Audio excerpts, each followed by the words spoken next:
Bueno, a ver, historia que me has traído hoy. Historias de la Argentina secreta hoy. Bien. Historias de la Argentina, ¿eh?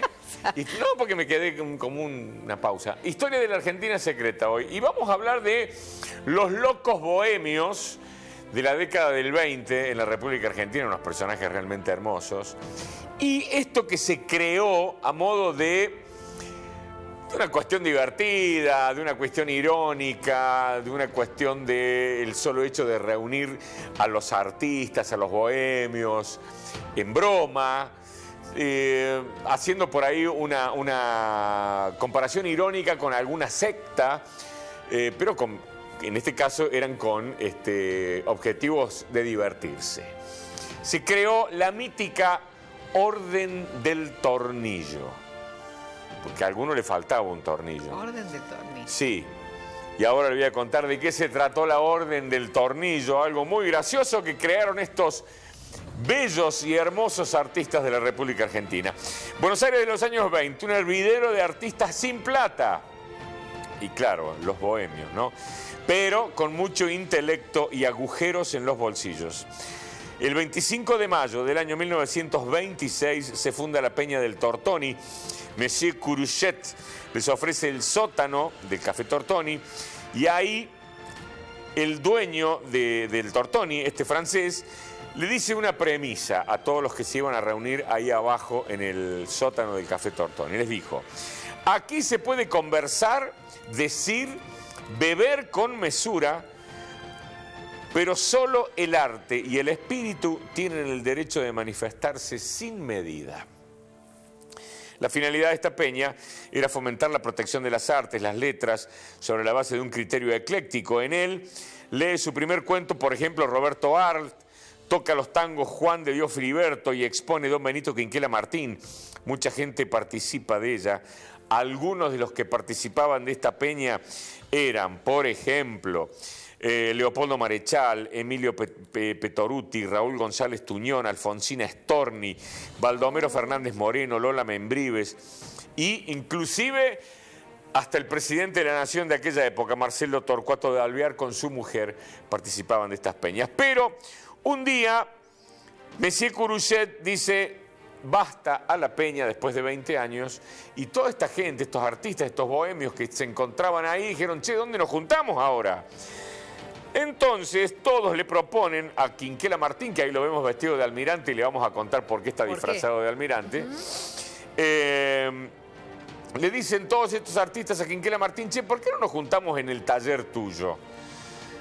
Bueno, está bien, dice, vengan todos los domingos, se juntaban en el taller. Nace en 1948 la Orden del Tornillo, orden que estaba colmada de símbolos y elementos esotéricos, muchos tomados de la masonería. Pero todo en broma, ¿eh?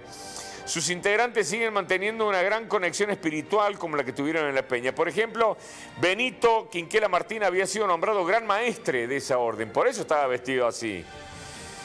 Y tal como precisa de un traje especial, el capitán de un barco que había arribado al puerto le regala uno de sus uniformes que ya no usaba, el cual Benito adapta para este cargo tan singular.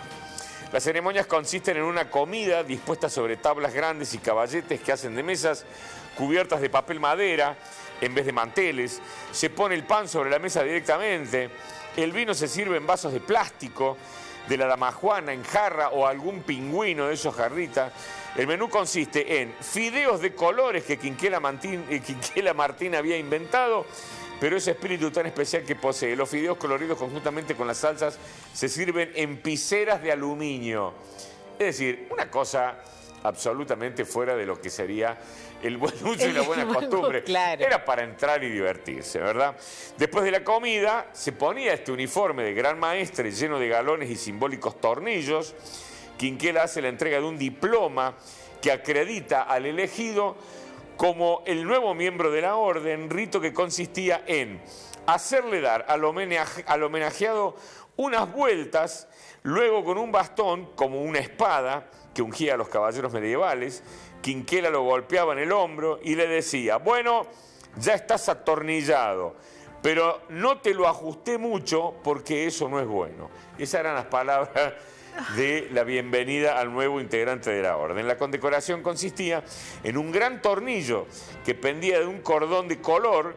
Lo que hacía especiales a los premiados era justamente conservar ese dejo de locura, de los que le faltaba el tornillo. El primero fue Luis César Amadori, uno de los cineastas clásicos argentinos.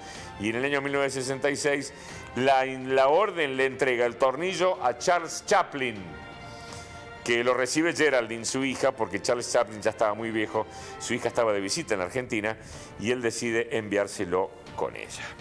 La orden del tornillo, y decía, cierro con esto, decía, quien dice, para ponerle fin a esta orden en el año 1965, dice que prefiere verla muerta antes que corrompida, ya que el espíritu con el cual fue creada se está desvirtuando, dijo Quinquela Martín.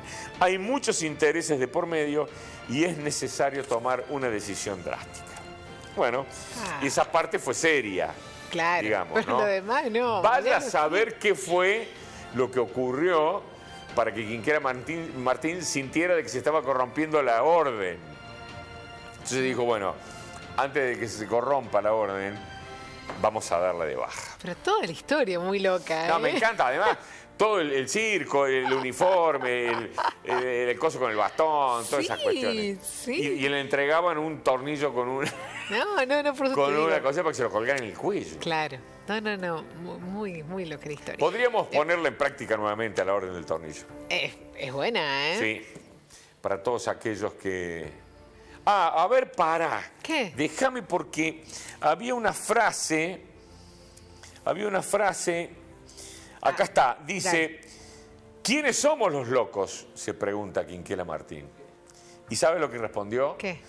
Aquellas personas cultoras de la verdad, el bien y la belleza de espíritu. Está bueno. Me encantó, por eso la quise volver a leer, o la quise leer porque no la había leído al principio. Esos son los locos, los cultores de la verdad. Gracias por la historia que trajiste. Hasta luego.